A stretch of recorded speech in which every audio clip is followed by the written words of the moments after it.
আমা আজকে কি রান্না করছো?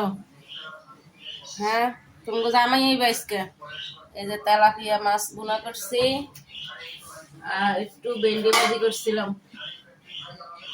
এই যে ভেন্ডি ভাজি করছি। তো এগুলা দিকে তুমি জামাই খাইবো ভাত? এদিকে তো তুমি জামাই খাইবো না।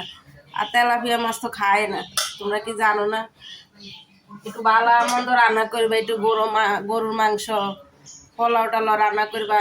নতুন জামাই আইতেছে, এটি না করে তোমরা কি তেলাপিয়া মাছ রাঁধছ? বাইরে কইতে পারো না বাজার করতো? টাকা পয়সা না থাকলে কইতা এটি রান্না করার কি দরকার ছিল? এটি এটি রান্না করো, এটি থো, এটি তোমরা খাইও। আর রাইতের লাগা বাজার আনতো, বাজার আইনা মাংস টাংস রান্না করো, মাংস পোলাও লগে ভালো মাছ টাছ রান্না করো। ঠিক আছে, তো আল্লাহ হাফেজ, ভালো থাকো তোমরা।